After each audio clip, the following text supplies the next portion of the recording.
Hi, friends. Thank you so much for joining me today on the American Corner's Facebook Live event, the Small Business Survival During COVID. My name is Kimberly Hogate. I'm the owner and founder of Faceted Media, LLC. We're a socially conscious PR and digital marketing agency in Denver, Colorado. I wanted to share with you guys a little bit about my connection with South Africa. It's my favorite place in the world. It was the one place that I always wanted to travel to. And so luckily about 4 years ago, I was able to do that. And I was able to go to Cape Town and Joburg. I haven't been to Pretoria yet or Durban, but I just want to send my love to all of you out there. And just know that you're going to make it. If you're a small business owner tuning in, I feel you, I understand you. This is a really difficult time, but just know that you're going to be able to make it.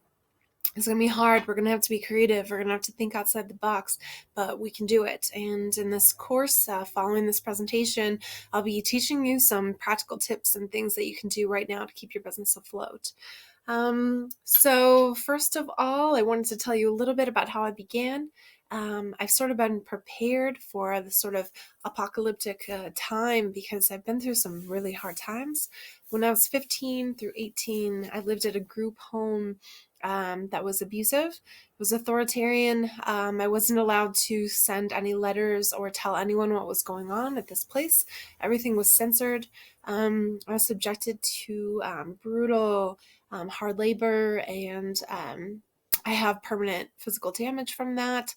I was subjected to public humiliation and sleep deprivation and a lot of distress. And I thought that that was the worst time in my life. And I'm actually happy to say that it was. I am still struggling, of course, with this time, just like we all are.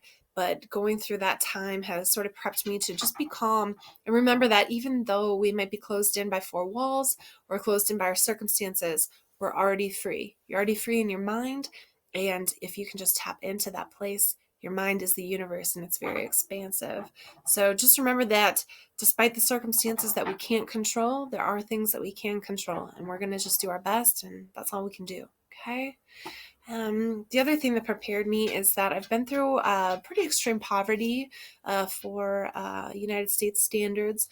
I was so poor that I had to, I didn't have any food. I didn't have money for food. I was only able to eat one meal a day, and that meal would typically come from the food bank, where I would have to cut off the mold off of my food to eat it. We did not really get much produce. I remember corn, but I would eat ice cream and cookies and things that were preserved so that I could get by, and I would survive off the dollar menu at McDonald's. And that went on for several months in my life. I'm grateful it was only for a few months, and it slowly got better after that, very slowly.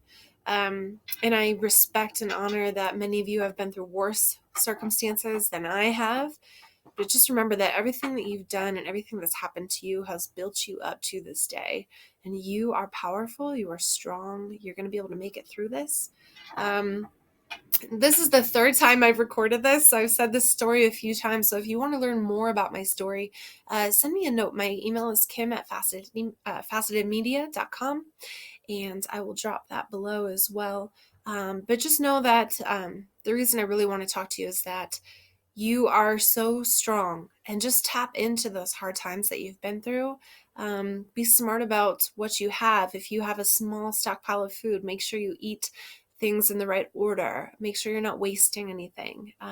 Make sure you save, containers or foil or little things that you might be able to use. If you have like containers, like plastic containers of like juice or milk or anything that you would normally throw away or recycle that container, I personally have been filling them up with water and saving them just in case there ends up being some sort of water shortage or water limitation or something like that. So just be super smart and tap into your community right now, because we need to be there for each other. And right now is it's human to want to play into the fear. But I just want to encourage you, especially small business owners, to try to maintain that currency vibration. And what I mean by that is that money is called currency, right? We don't think about it that much. Why is it called currency? Because it's an energy wave. It has to be flowing in order for it to simply be. So if you can, please continue to pay your employees, your contractors, your service providers, even though it might be less than you normally do, or perhaps, you have to take a break for a month or something like that. If you can keep contributing to the financial ecosystem right now, it's going to be really, really important for all of us small business owners to stick together that way. It's natural to want to turn inward out of fear to protect ourselves and say, oh, I have to not pay you, or I have to stop working with you, or something like that.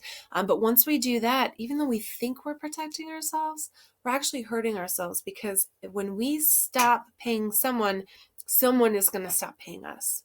I realize that there are actual limitations to this, so that's why I say just do your best to maintain that. And just remember that money is currency. I wanted to share briefly about my pineapple story, as I promised.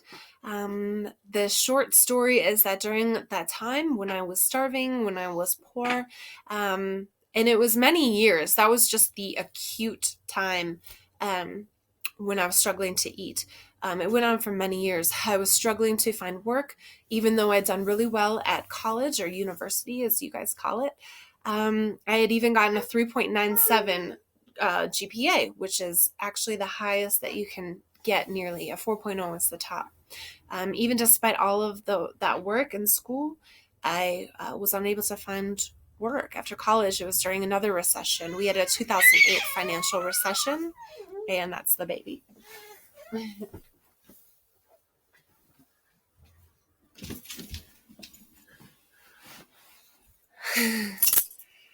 And it was during the 2008 financial recession, it was extremely difficult to get work.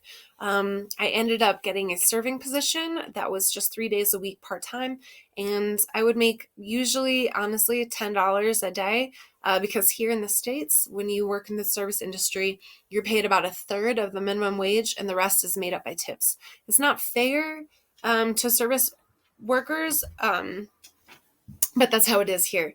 So I would make sometimes, honestly, usually like $10, because I was the low woman on the totem pole at the restaurant that I worked at. Some days I would make $40, and I only was able to work 3 days a week. That's the most they could give me. So the struggle went on for a long time, and I worked in a lot of different industries. I slowly started trying to negotiate my way into different roles. And if there wasn't a position, I created one. And that's kind of how this all began. And that's what I want to encourage you to do as well, is that I was a secretary at a law firm, and they needed a website. Well, I taught myself how to make it, and I made that website. And I negotiated a sales role within my secretary position, where I would help bring in clients that needed legal services or financial services that my boss needed. So I negotiated this small commission, and by the end of the year, I had sat down with my boss, and I was prepared to ask for a very small but decent raise. And I was really looking forward to hearing his response. I thought for sure that I would get it, because I had brought in an additional $25,000 to the practice. I thought there's no way that he could say no. And so I did my presentation with all the numbers and everything, and I come in the next day and I ask him, I said, hey, what do you think? And they're like, oh, sorry, Kim, we're not going to give you that raise, but my wife and I were at the farmer's market this weekend, and we got you a pineapple. A pineapple. Let me tell you what I wanted to do with that pineapple. I wanted to shove it somewhere. I wanted to throw it out the window. I just couldn't believe that all my hard work was brought down to literally a piece of fruit. So the pineapple became my catalyst, and I knew that I would have to teach myself and earn my own worth, and never again would I be sitting across the table trying to tell someone what my worth was. So that's how Faceted Media began, from a pineapple.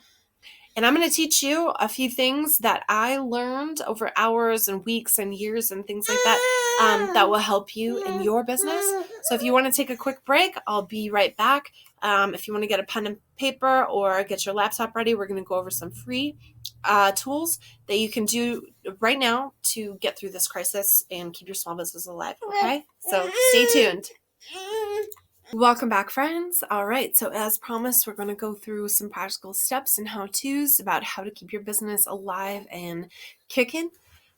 So here we go. First things first, I would recommend signing up for MailChimp. I believe you can do this anywhere around the globe. It's a free platform, up to 2,000 contacts. It's pretty hard to get to 2,000 contacts, so it's pretty much free for everybody. And you'll just go to MailChimp.com, set up your account, etc. And this is how you can send out a newsletter to your people. So I highly recommend sending out a newsletter to your people. This could be just information about how you're disinfecting and sanitizing, the policies on mask wearing, perhaps that your restaurant is available for pickup or carry out only right now. On that note, if you are a restaurant, or food-based service, something that they're doing out here is they are offering raw food packages. So like a chicken breast and rice or butter and some staples. And some are even throwing in a roll of toilet paper, which can be very important right now. So they're actually putting together a slimmed down menu, and then also offering sort of these like packages with some of the ingredients, because oftentimes restaurants have a relationship with the whole food, like the wholesale of their foods.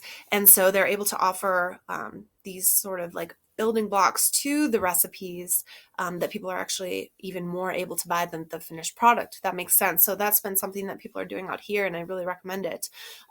So first things first, get your messaging going. What are your policies? And make sure to send out that newsletter. You can also do it by email. I don't recommend this way, but if you feel confident that people are not going to be upset with you, you can send an email to yourself and then BCC your contacts. That would be a way to get around the MailChimp. It's not technically okay to do that because you are not allowing people to unsubscribe should they need to. But if you have a small enough list, you're technically challenged, whatever it may be. Just get your messaging out there, however it is. That's really crucial. And then do a follow-up. So that's super important. Just let people know that you're still in business. What are your modified services? How are you changing things, etc. To add some pizzazz to your newsletter, you can add some graphics from Canva. Canva is a wonderful tool. If you're a small business owner, you've probably heard about it. There are many designs here that you can choose from. Here's some logos and stuff that I've done. Here's a logo that I had made, or a graphic that I had made for a client blog. And you can see I'm trying to describe that we are the flower growing out of the rock, right? That's what we're going to be as small business owners. We are going to do the impossible and be like this flower growing out of the rock. And I added some illustrations on this graphic that will load up here about COVID. And they've got their logo down here. You can literally make any, see, there's us. You can make any size or anything that you want. It's got it all pre-programmed here. There's a free version and there's a pro version. The pro version, you could technically split the cost with several small business owners to make it worth it. They do have a lot of awesome things like being able to resize automatically, using stock photos, doing animated graphics. I really do think it's worth it. I want to say it's $165 a year, but again, you can split it with 2 or 3 people and use the same login, so long as you're okay with them seeing some of your work, but you can also divide it with folders. So I do recommend using Canva. I could go into some tips, but I think it's pretty self-explanatory. So I would just, as soon as you can, get Canva going and start getting creative. And you'll want to be posting on your social media. Just think about how you would appreciate being spoken to. So you don't want to be blasting necessarily every single day, but you do want to provide some helpful information. You can even use Canva to show what are they called? Infograms? I'm spacing the word right now.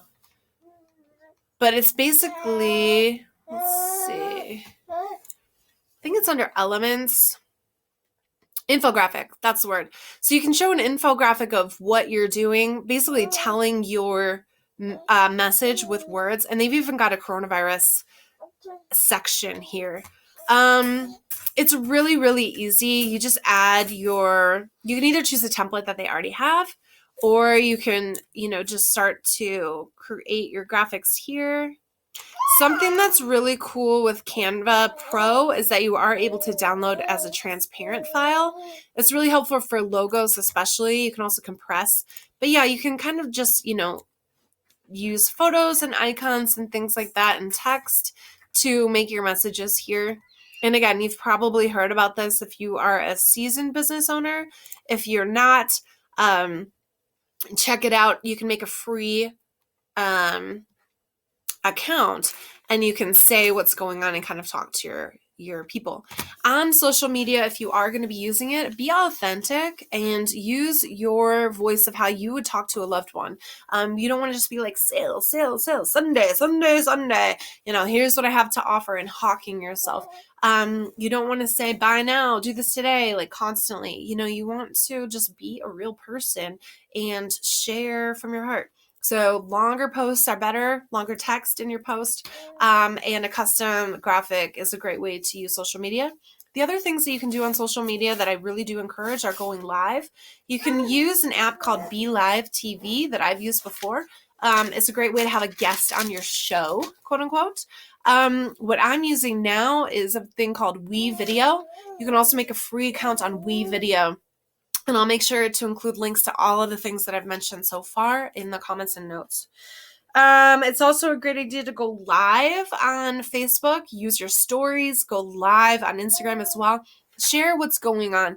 Be a human. If you're scared and you're worried, that's totally fine, I think, to talk about that on video. If you're excited one day and you have something new, that's great to talk about on video. Showing your family, if you're a family-owned business, showing that there's a face behind the business, showing people working, what they do, showing what you make. A jewelry maker recently was really struggling because people are not necessarily buying a lot of jewelry right now. And she's making videos about how that jewelry is made. So that is a great way and some content and stuff to put up on there. A couple extra tools for Instagram. I'm going to include some apps. There's something called LeeTags and there's something called Regrann or Repost. It's a really good time-saving way to continue to have information on your Instagram. I've got a little baby down here. And I will show you how to do that. Also, Instagram lets you have up to 30 hashtags. So you're going to want to use your hashtags strategically, and it's a great tool to use. So just make sure you're using almost all the 30 hashtags. It's good to not be robotic, not do the exact same thing every single time, is you will risk shadow banning. Shadow banning are words that are not explicitly banned from Instagram. However, the repeated use of them could ban your account. Some of them are really weird. Desk, I believe beauty blogger, women, teens, a lot of stuff that can be used, pornographic and spam, stuff like that, are soft banned. I'll also include some links about shadow banning as well. It's actually happened to me before. I had to reset my entire phone. I lost a lot of information and it was really bad. So just make sure that if you're going to be using Instagram, you can't I believe, more than 70 accounts a day. If you post too many times a day, basically just don't go wild. Just try to maintain your composure on social media and provide a varied mix of content. So images, pictures, videos, live, mix it up. Don't go nuts. Stay consistent every few days. And also, give back to your people. We talked about the financial ecosystem and how important it is to share and buy things from people. Same thing with social, share other people's stuff, share your colleagues' stuff, spotlight them, get them to go live on your profiles, and just share and communicate with the business community.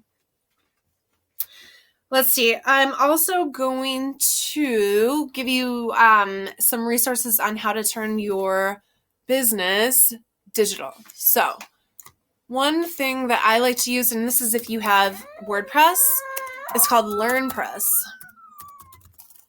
LearnPress is software that allows you to create online courses, and so it's this free plugin, and when you connect it with PayPal, it's actually free. So you could create $1 1-minute meditation videos or something like that. You could create how-to videos. You could create videos on workouts, exercise programs, yoga, etc., things like that. And you can connect it with your PayPal, and you can sell these. And I'll actually show you what it looks like, because I'm working on mine myself. It'll look like this. So I'm working on a class called How to Make Google Happy. And this is the page. You would have a little grid like this. Sorry for the squeaky baby. It would have a little grid, and once you click into it, it has the whole course for you. It's going to take a minute to load, but it's very self-explanatory. You can add videos, you can add text, you can add a quiz. There's a whole bunch of stuff that you can do, and so it's pretty cool stuff.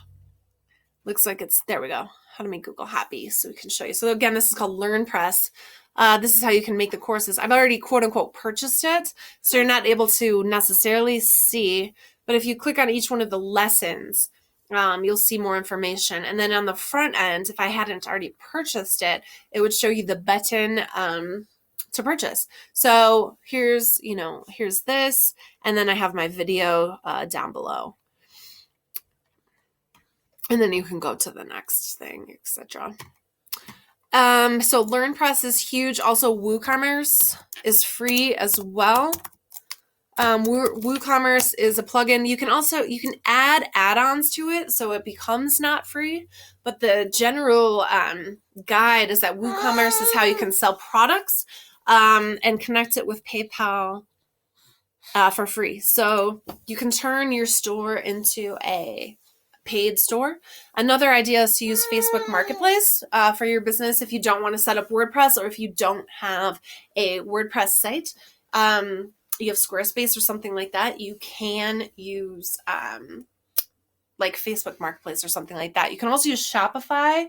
Those are paid ones. And I'll also include, if you don't have a WordPress site, I'm going to include the host of who I use, which is actually InMotion Hosting, which I found is the best deal online. The other thing that you can do in this meantime is to work on your SEO. So your SEO is your search engine optimization. And one thing that you can do is get published. Anyone can publish on Medium. And there's another mindfulness site. Anyone can publish on Elephant Journal. You just have to follow the guides. There's a style guide, and there are certain requirements of how to publish on each one of these. But you'll just have to read it and then follow the rules. Another is Elephant Journal, and I'll share that. But if you don't like either of those platforms, all you have to do is marketing. That's my industry, right? And do submit article.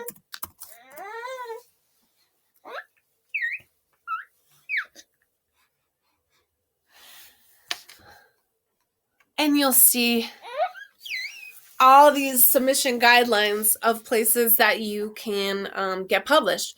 Maybe you are in psychology.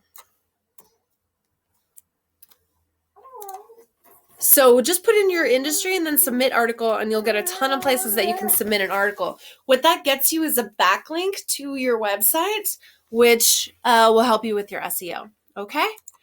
The other thing that you can do is actually become an expert and get certified in Google. Yes, you can. How can you do that? It's called Academy for the Ads. And you just Google Academy for the Ads, and this is how you get started. So it's this whole like Google school, and you can learn all these things, and it's really tricky. I'm not going to lie. The training was pretty easy, and then you get to the test, and it's like 2 hours long, and you have to get like a 70% to pass. And so it's actually quite complicated to pass some of the certification courses. But it's an absolutely wonderful tool that you could come out of this being an expert in how Google search works. Search engine optimization is a call for another day, but I just wanted to give you those free resources as well. I'm going to go ahead and end this video for now, but I'm going to include a lot of information in the course below. Thank you so much for watching, and I hope all the tools are really helpful, and I will make sure to be continuously providing with more info. If you want to send me your email, I'll make sure you're on my email list. It's kim@facetedmedia.com, and my website is facetedmedia.com. Thank you so much for joining. I really appreciate your time, and I hope this helps you get by. I'm here to support you. Follow my Facebook page and my Instagram for more info, and I look forward to continuing the conversation with you, and hang in there, okay? You got this.